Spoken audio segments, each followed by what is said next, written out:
doit mettre sur le pied et mettre dans un état de droit et une justice indépendante. Seigneur, nous sommes fatigués des voleurs. Nous sommes fatigués de ceux qui s'enrichissent. Nous sommes fatigués de ceux qui ne voient que leurs intérêts.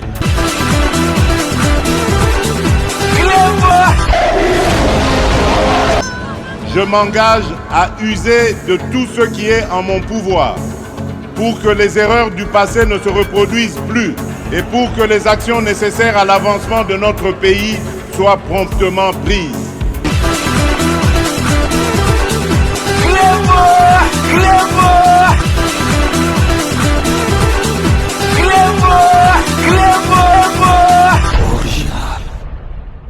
Salut et bienvenue sur Cléboa Original. Merci de votre fidélité. C'est toujours un réel plaisir de vous retrouver pour vous animer votre émission, notre émission 5 minutes avec César Ngadi. Tout le monde est d'accord et il en restera ainsi pendant très longtemps.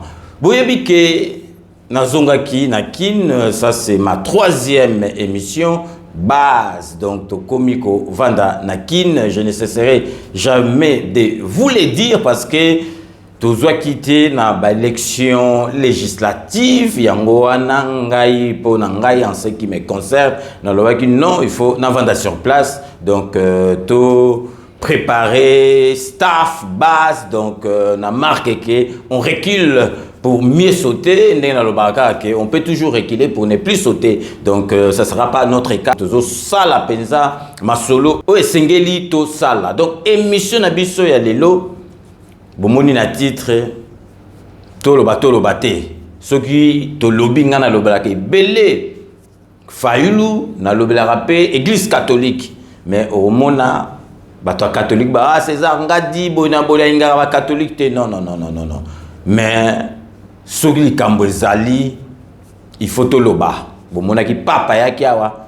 Toko zongela on pe na kati émission a pekisaki ba sango na monseigneur na cardinal ba kota na makambo politique ya mboka. Alobi chrétien catholique azali wana po na kosala ki kimia ezala na mboka. Mais oyo to moni église catholique a mbongo il faut expliquer aux Congolais. L'Église catholique doit des explications au peuple congolais. Mais avant de faire l'émission, il y a les mise au point na ample information, na information complémentaire. Il y a précédente émission ceux qui n'a raté les cambo. Mais boyebi kingai jamais na koki koyana lobake na sala ki erreur. Na ebakite na bandeli non waneza batumususu donc je préfère taire le nom boyebi ngai so na ye na kati émission na yebi makambo nini nazali koloba nazongeli na ebsaki bino ke internet na peuple congolais ce que zala qui permis de conduire à point au net zala na Paris na France mbele ba congolais ba point si la ba kota découvert makambo ya mabe ya mutu ekendaka na vitesse moko supersonique kutu ekosa et panzanaka d'une façon virale surtout oyo ya ba traître ya banguna oyo balingaka mboka te soko bazwi likambo oyo sengeli ebebisa mboka na biso elobela président na biso mabe ou bien IDPS ou bien baluba omona ndenge panzanaka. Dans le peuple congolais, il faut tous à la chauvin, net ba français. Donc tous à la chauvinisme ya ba français parce que français ndenga kumi sakamboka na ye. Français soko yebi eloko moko atana sport atana nini moko comme français au moins ndenge ba ofula yo. Talaka ba compara Platini na Roi Pelé. Donc on est aquí entre parenthèses parce que congolais monguna congolais zaka congolais moko. Toujours vanda na kin toujours mona makamsusu vraiment Ozoro kamwa. Nazongeli li solo oyo ya monsieur Jean-Jacques Wondo oyo ya Aner oyo ba koselaki makambu balobi akangi photo na malanda ezali photo moko récente ale monter parce que pour na ko véhiculer masolo ya mabe Coupé ça ba fake news, koloba ba bobard congolais za champion. Mais na pouvoir qui bino boyebi combien de bateaux na kangalo kuta na 4 émission oyo. Heureusement que 5 minutes avec César Nga des Alaka Kleboa toujours.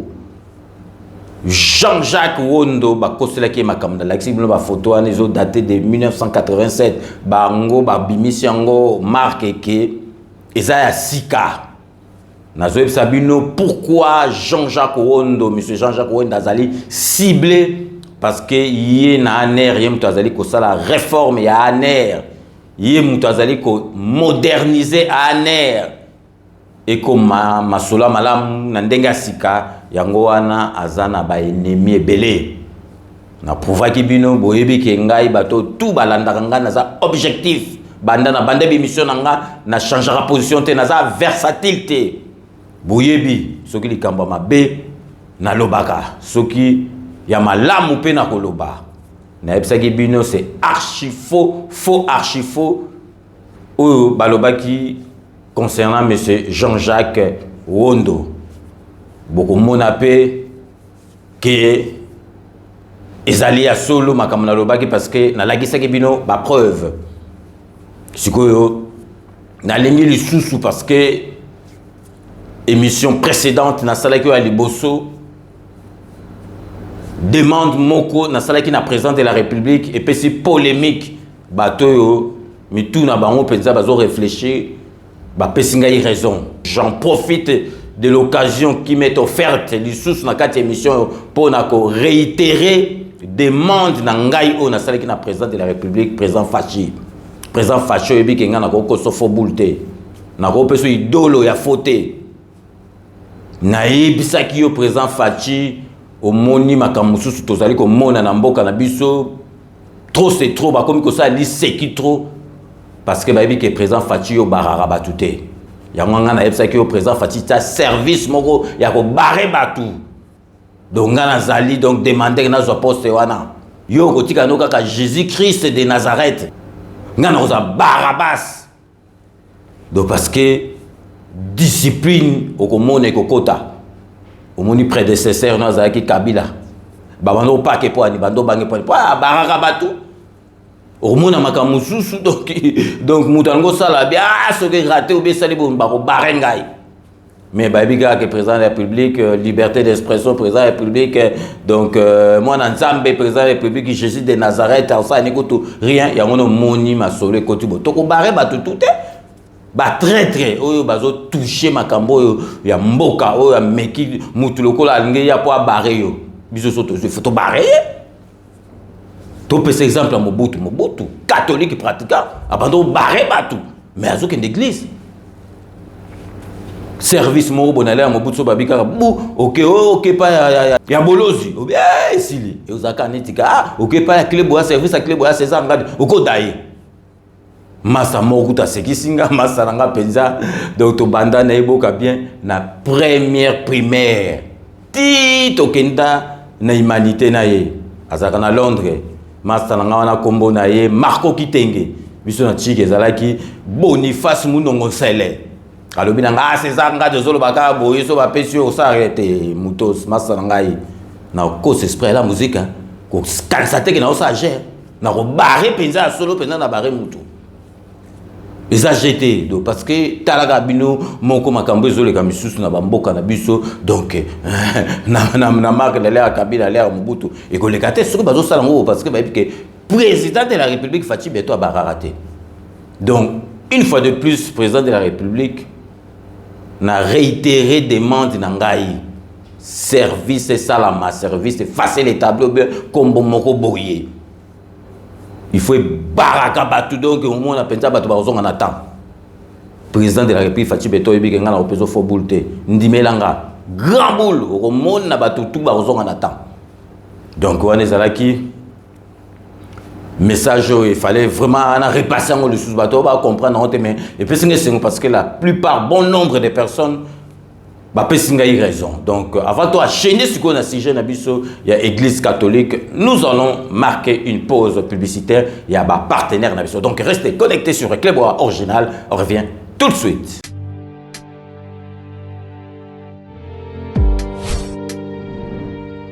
Avec Kodiasimo, voici encore une opportunité de devenir propriétaire à Kinshasa avec un apport à partir de 5 000 $. Des nouvelles parcelles en vente, des constructions déjà en cours, à Ntsele au bord du fleuve, Daipen, à quelques mètres du mausolée d'Étienne Tshisekedi, quartier Poulmanebo, à Safari Beach et bien d'autres encore. Devenir propriétaire avec Kodiasimo, c'est choisir d'acquérir votre bien immobilier avec un accompagnement personnalisé, allant de l'achat de votre parcelle jusqu'à l'obtention de votre titre de propriété.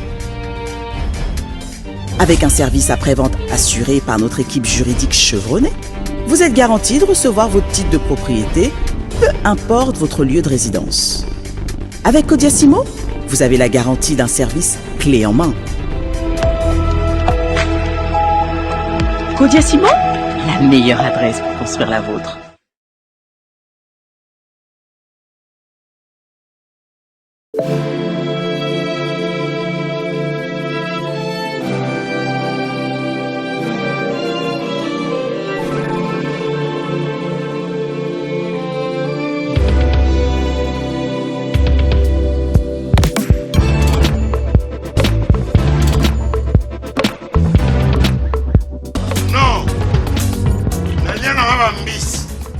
Restaurant belé na yena mambo galaxy na kuti poisson tala mbisi pe ya mwana te haza minere te haza mukolo ndobokoli yango familial botondi mbisi basangisa na crevette kaka ye mbisi basangisi na makemba basangisi na poivron basangisi na céleri basangisi na pomme de terre basangisi na munganza lombisi azwi vitamine baza lisusu na ngulu baza lisusu makayabu brochette otobengi kamundele mayebo to biloko nyonso ya mboka pa galaxy mambo tozolia se mambo galaxy tozosala mpa na bana mboka yango wana congolais mpona esika oyo kolela or ke bacongolais toyebani osali 6 mois okundi na propriété tie mosapi na liso mais galaxy mambo 8 ans quel restaurant eza mosika te. Au numéro 137, rue André Carman, à Aubervilliers, composez vite les 07 53 28 89 07. Galaxy Mambo, c'est du wow.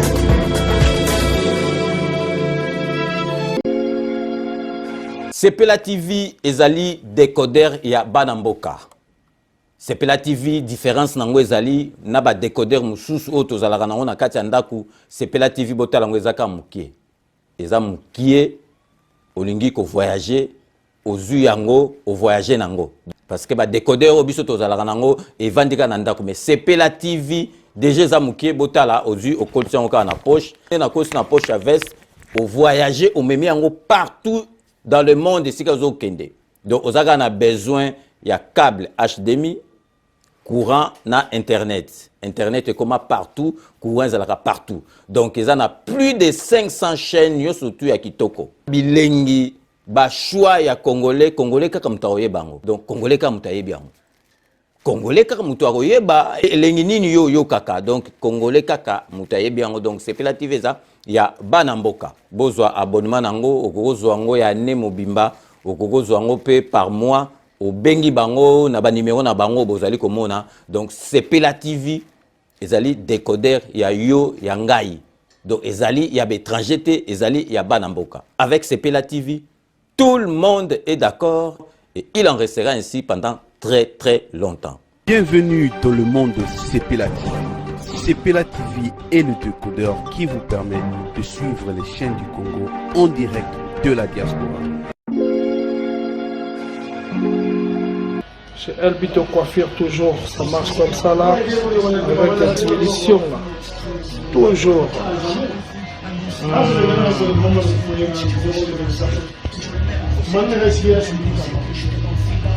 Salon number 1, chez Elbito Coiffure. Tu coiffes avec sourire, tu coiffes avec noblesse. Chez Elbito Coiffure.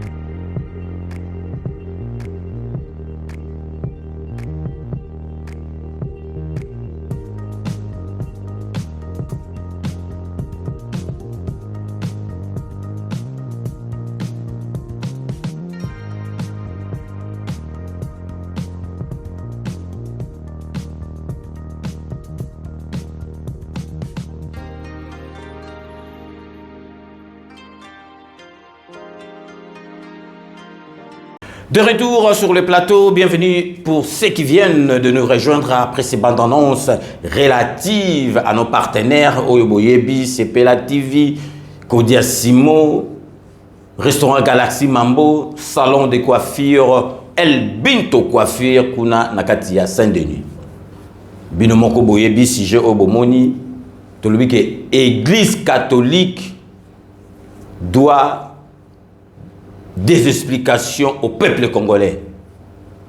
Malanda Oyo Bomoni avec Kosana Kiol na parlé de la nation kanisi ba liberaka mboka soki eza na problème biso mboka eza na problème te fachazo bunda po a libérer mboka po mboka kende bien ye na batu musu na ba mapapa misusu donc baza armete aye alobi ke a libérer mboka bomoni ndenge sukela kié mais malanda wana jusqu'à preuve du contraire, en tout cas, Azalaki soutenu par l'Église catholique.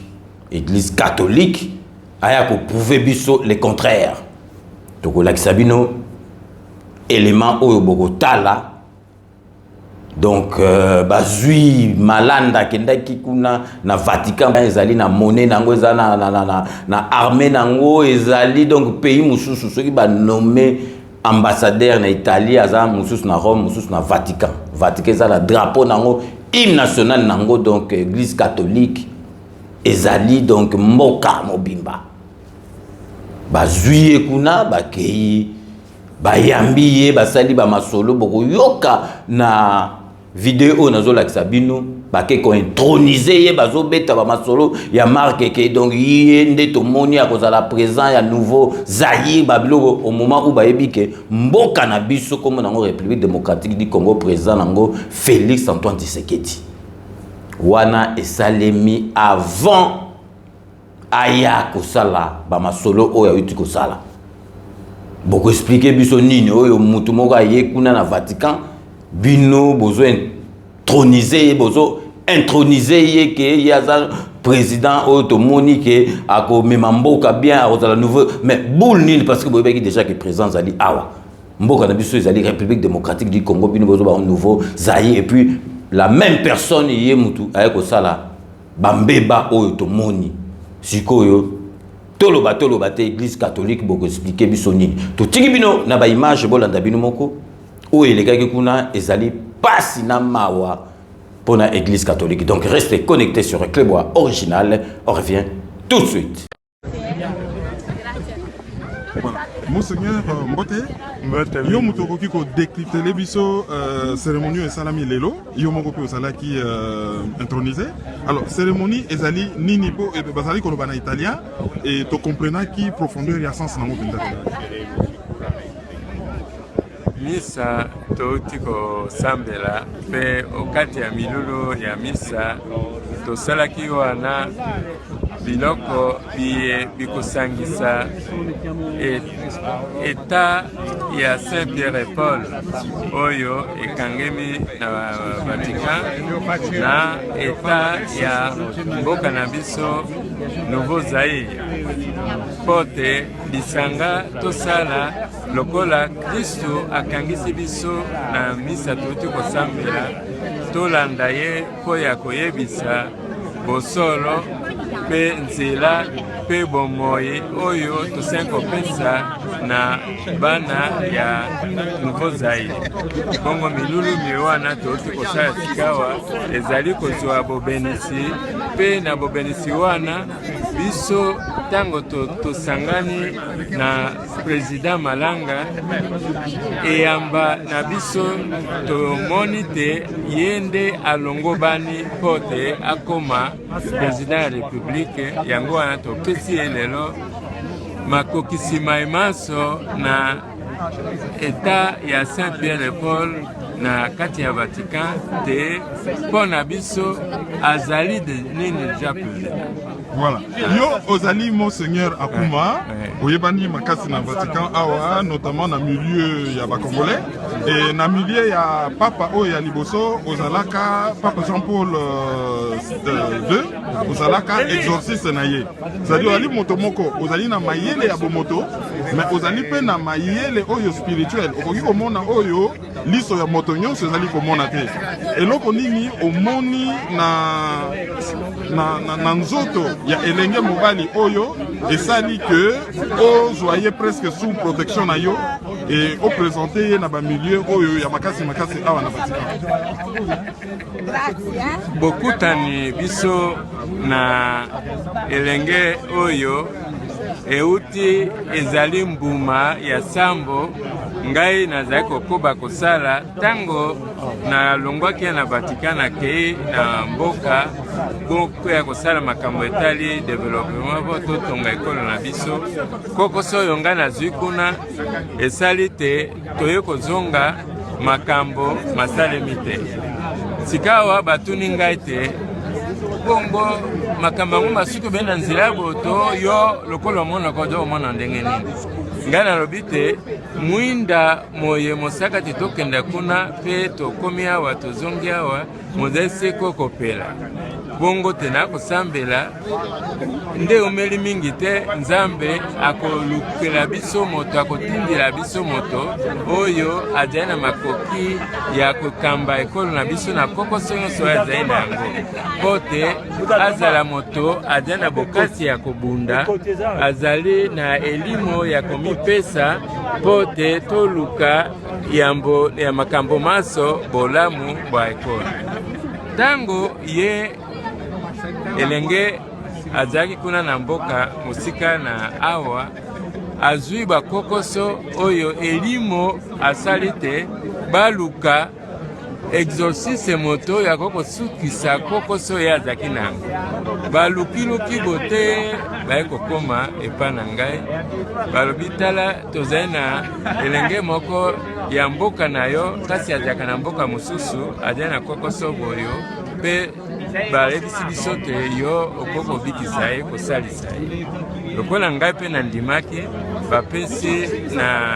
bapesa numero ya telefone na ngai abengisa ngai tosololi na ye ntango nayoki ye nalobi lobi oyo makambo yo ozali na mango okomona te mazali susu te mpe ye amoni bongo yango wana ye mpe lokola alandi makambo ngai nalobaki na ye nayebisi ete yaka okoma awa nayolisa nga tokotambola mpo te nakokotisa yo na kati ya makambo na bokasi bwa eklesia oyo esika nga nazali te nakomema yo kino nakitisa yo na mboko ya biso eteni ya eklesia oyo ya biso lokola ezali kuna bango mpe bayoka yo bandima eloko oyo mpe makambo maso totamboli na ye tokomi kuna mpe tozali kokoba kotambola yango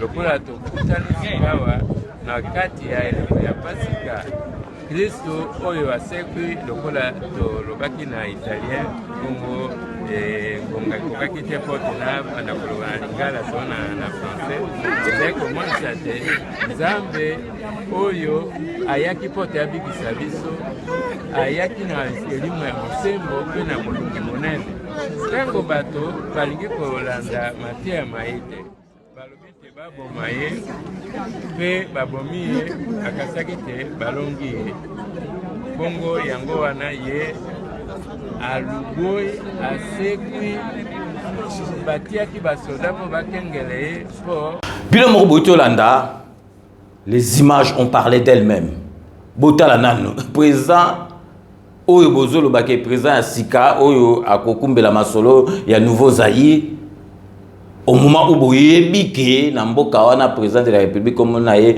Félix Antoine Tshisekedi Tshilombo kombo mboka na ezali République démocratique du Congo bino bozobeta discours oyo après mikolo landi to komona même mutango aye kokota po soki a libéré soki mboka nini ngo azali koloba libéré bosiko yo explication nini bokoyi kopesa biso et puis photo bozali komona o ngana lakisi bino botala ambongo tango bayambaki na président de la république tango ya kosenga pardon na makambo salaki botala mundele oyo aza pembeni na ye a se retrouvaki parmi ba mindele oyo bakangaki mukolo na palais de la nation siko to ko expliquer nini ba camarade ba sango ya ba mbongo bazali bato ba sala mabe siko fréquentation ye ya mbongo comment ko fréquenter mutu lokola oyo ba kangaki kuna na tentative oyo bango ba bengaki ya coup d'état siko beaucoup expliquer nini parce que mundelo azaki banda ba masolo banda kala botala susuye na photo oyo ndenge bozali ko mona ye azali parmi ba investisseurs oyo ba yaki oyo ba yambaki bango na président botala kaka ambongo amemi na audience et pas président ba vandi donc à quelques mètres bona président amemi donc fitiole amemi traître siko église catholique beaucoup expliquer biso nini explication nini beaucoup pesa na peuple congolais vraiment ezali ko monana et bimi na poisa toloba te so tolobeo tolinga église catholique te tobi que donc Mobutu kala zaki pe na ba mbui na église catholique na cardinal Malula Mobutu na ba mari tant azong saki donc recours à l'authenticité a changer biso ba prénom a longola ba prénom zong bon zaki vrai boule pas tous appel ba kombo ya ba koko na biso mais na niveau auto zali ko mona wa ya wana ndolo ba penza ki cardinal et bébito donc Malula to tanga ba mbongo Malula so mono ga face na Jésus biso donc tozoki ba confirmation donc ozo baiser donc bague ya Malula donc ozo mona neti soli na Jésus mais en bon face na epe ozo sentir ga neti mutu moka ya normal boko kuta na boleki o sentir rien Malula zolo ba neti angelou donc vraiment tozali ko senga na ambongo église catholique par le biais ya représentant na bango ba ko pesa biso be explication mais boyo kabino moko tozali une explication ya chole donc bango to église catholique donc baza les oiseaux du même plumage boyo ka chole version apesi concernant makambo tozali kolobela bino donc restez connectés sur Clébois original on revient tout de suite. Effectivement, je suis avec désolation. Tout ce qui s'écrit se raconte dans les réseaux sociaux contre l'Église catholique autour de cette histoire. Je commencerai par dire qu'on nous lance, on jette les pierres que sur un fruit mûr. Donc ça, c'est déjà à considérer. Mais j'aimerais me résumer à rassurer aux fidèles catholiques et aux hommes de bonne volonté autour de tout cela. J'ai retenu 3 choses. Il y a une photo dans laquelle on retrouve Monsieur Christian Malanga entre Monseigneur Utembi, président de la Senko, et Monseigneur Ambongo, alors vice-président de la Senko. Donc, avoir le décor de la photo, c'était probablement en 2017, lors de leur plaidoyer, pendant que le président Kabila était encore président de la République. Et soyez rassurés, ni avant la photo, ni après la photo, personne de ces 2 évêques n'a eu un contact personnel avec M. Christian Malanga. 2. Il y a des gens de mauvaise foi qui présentent le chargé d'affaires de l'Annonciature, Monseigneur André, qui avait accompagné son éminence le cardinal Ambongo auprès du chef de l'État, avec un des assaillants, un de peau blanche qui a été dans le groupe de ceux qui ont attaqué l'honorable Vital Kamerhe et le palais du Plèbe. Il s'agit de 2 personnes différentes. D'ailleurs, au moment où s'est passé ces événements à Kinshasa, Monseigneur André, qui avait accompagné son éminence le cardinal chez le président, était avec moi à Kananga. Donc il n'a pas la faculté de la bilocation.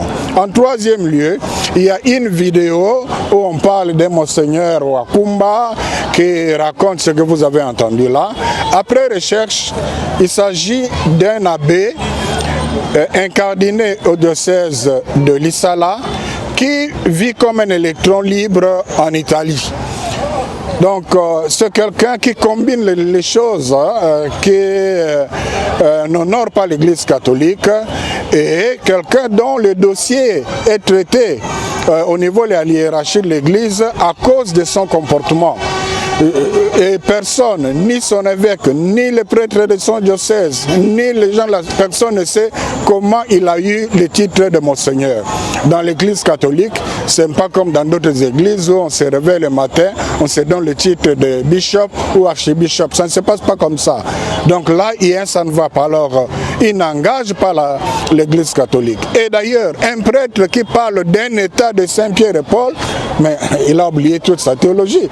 Donc, cet ordre de Saint-Pierre et Paul, tout ce que aller sur le net, ça ne se retrouve nulle part dans la liste des ordres de Saint-Siège. Donc, tout est fausseté, fausseté, fausseté. Ce sont des gens de mauvaise foi.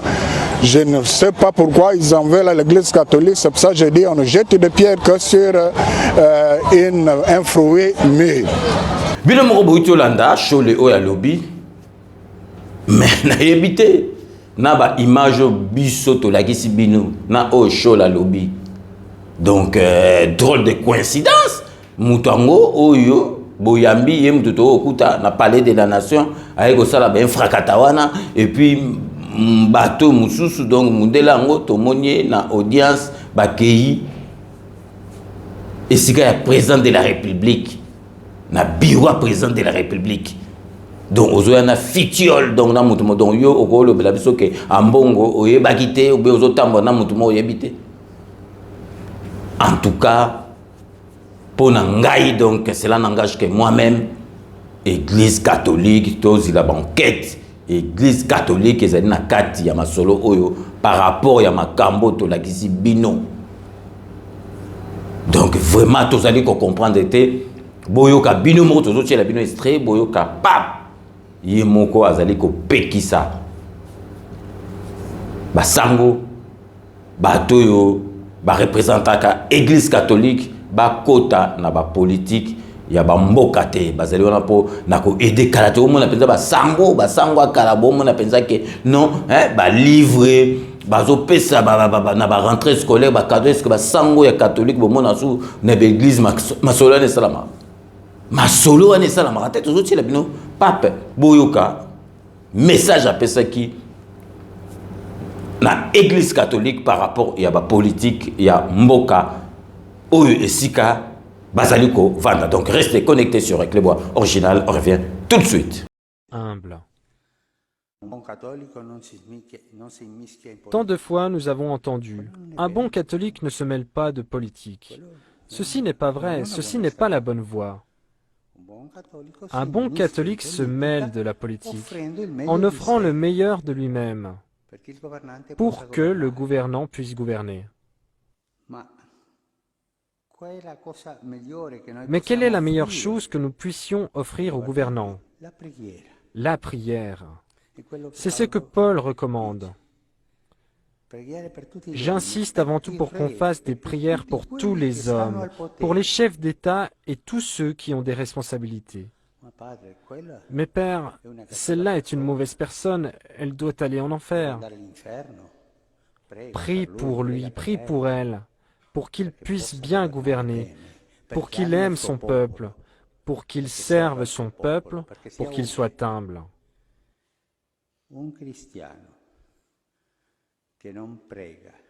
Un chrétien qui ne prie pas pour les gouvernants n'est pas un bon chrétien. Mais Père, comment prier pour cette personne qui est quelqu'un qui ne va pas?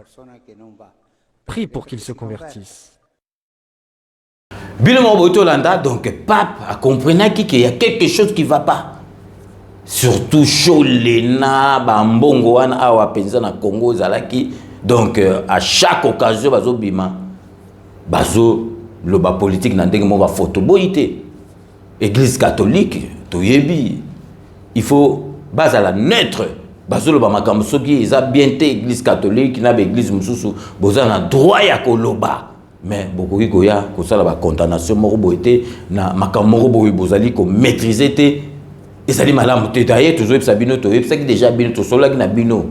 Kanda ya mbongo na église catholique 8 ans à partir président de la République à Tchaki gratuité, à Tchaki enseignement gratuit, enseignement de base gratuit Namboka na biso boyebi ke école catholique ezalaki belé donc ba mbongo na bandozo ba grand likonda to tieli bino boka kanda ya mbongo e wita wapi. Restez connectés sur Clébois Original, on revient tout de suite. Vient de suivre le documentaire pour nous dire que les enfants, c'est le Congo de demain. Les enfants, n'est-ce pas, c'est le pays de demain. L'avenir de demain, ce sont ces enfants-là.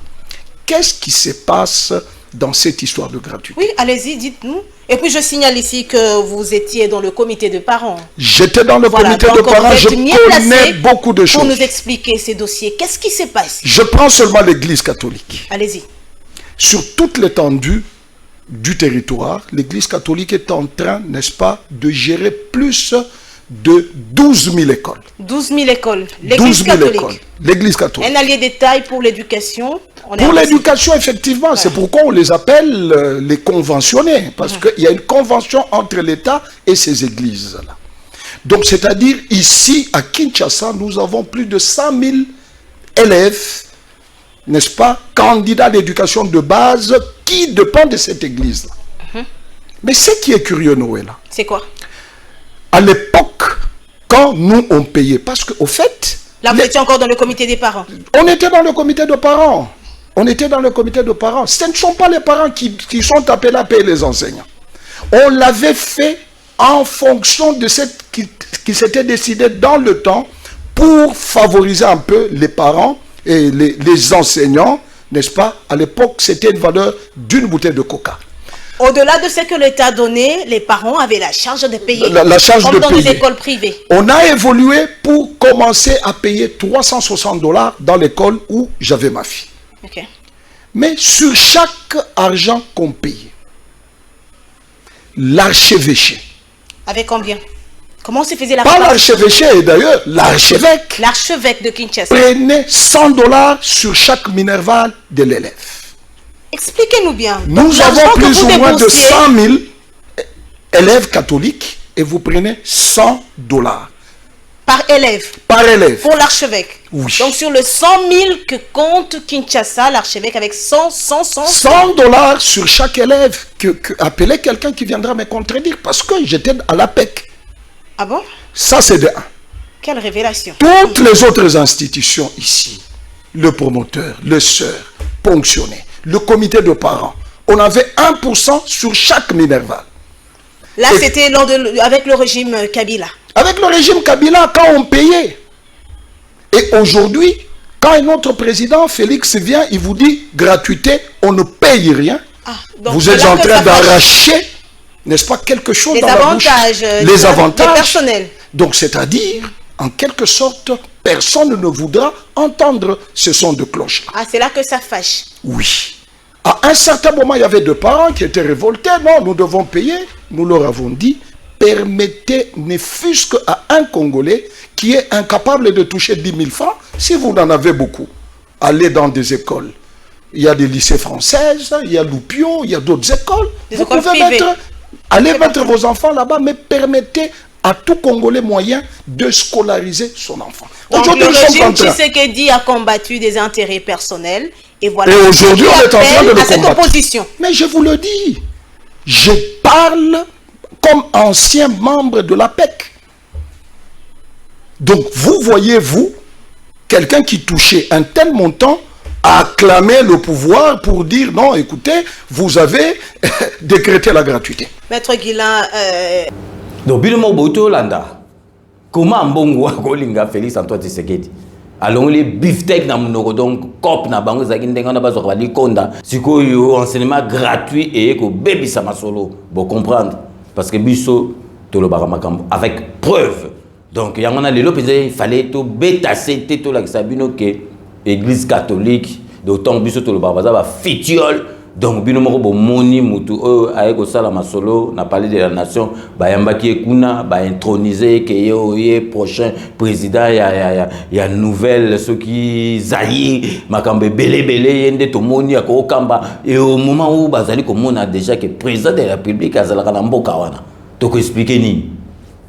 Donc vraiment yangwana lelo na 5 minutes na biso avec ces angadi na beta qui c'était na makambo na koyeko jamais kotika yango mais lelo pe na oyefa bino soki na zongili masolo mais soki bozo mona ngai donc régularité ça penza na nous penza te donc boyebi bozara penza d'habitude à 3 émissions 4 émissions par jour parce que donc na des ménages qui paient donc boyebi ke na kin pe ba comment on internet on est aux arrangements na poto ba chelo boîtier ba salle d'installation donc fibre optique donc na déménagement na nous ba la ngate na adresse na komisiko mais ça va se faire donc ce qui l'obité semaine prochaine déjà internet et kozoma parce que siko internet ezali tout ça resomba ba méga donc ils ont temps ya makam donc temps on va installer donc internet na ndaku donc bourmo na vraiment semaine prochaine bozo ba vibration penza il y a 5 minutes avec César Ngadina ba chapeau ya émission donc tous les jours bozo on ndenge bo message kozwango il y a de cela quelques mois donc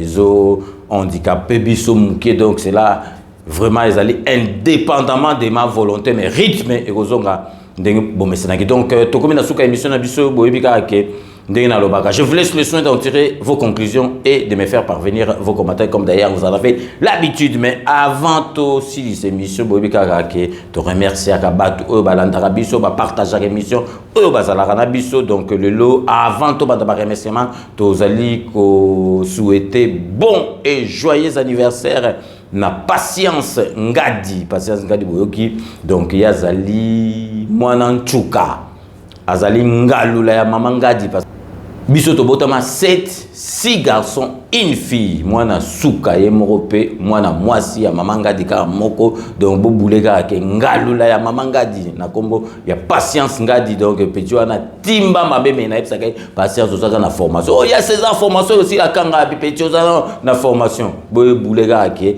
donc abotama na 6 mibali donc ye mwana suka donc timba kosakana te mais c'est petit la formation donc Patience yo ozali kaka donc yo to considérer neti mama parce que yo mtozali mwana mwasi na libota mobimba donc nzamba sunga yo apesa yo nyoso tout oyo olingi donc vraiment yeba ke famille Ngadi donc bazana besoin na yo ozali kaka mwana mwasi moko na libota na biso donc et puis sikoyo siko to koti na ba dédicace ba remerciement oyo to salaka à chaque émission to bandara comme vous pouvez vous en douter na Londres na honorable Jean Moutal na moi sinaye merci na nyo surtout au sala rapport na 5 minutes avec César Ngadi na kati ya Irlande pour na kopesa divine Jenna petit c'est propre et penza 5 minutes avec Sarangote et puis après ça vraiment ba conseil et belé toke na kati Espagne pour na kopesa Beloti Mavungu vrai chéri na ndenga mukete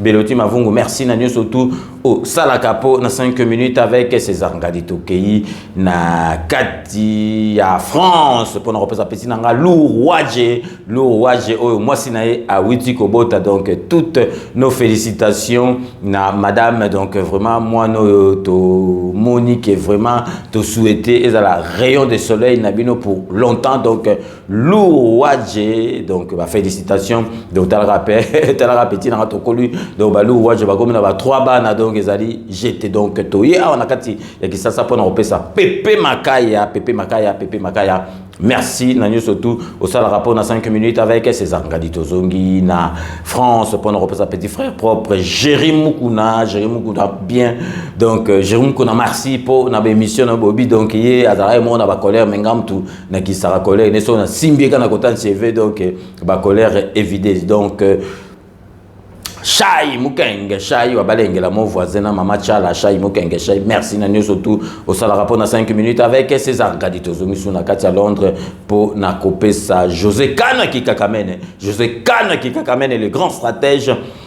Maître Wera Mukuna, Maître Rajamoule, merci Nanyo surtout au sala rapport na 5 minutes avec César Ngadi Tokei na kati à Bruxelles pour na koper sa Poutou de Yalola, petit sœur propre Poutou de Yalola. Merci. Na nyosotu au sala rapport na 5 minutes avec César Ngadi Tokei na kati ya bene pona pesa petit nanga Jijimbele Saolo Jijimbele. Merci na nyosotu au sala rapport na 5 minutes avec César Ngadi Tokei na Afrique du Sud pour na repesa petit nanga José Bantessa.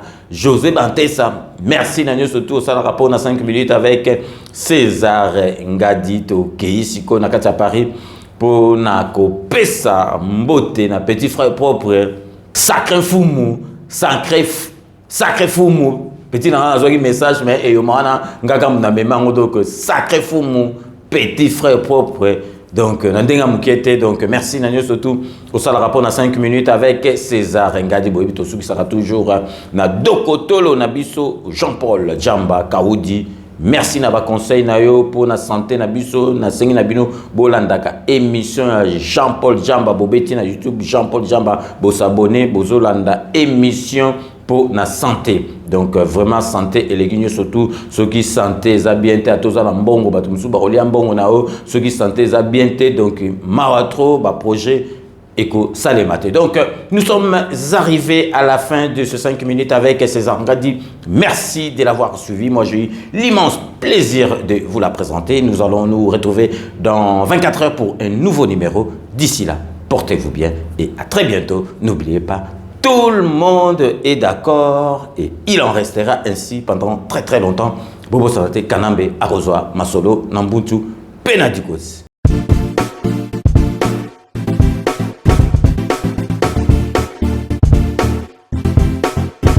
On doit mettre sur pied une créer dans un état de droit et une justice indépendante. Seigneur, nous sommes fatigués des voleurs. Nous sommes fatigués de ceux qui s'enrichissent. Nous sommes fatigués de ceux qui ne voient que leurs intérêts.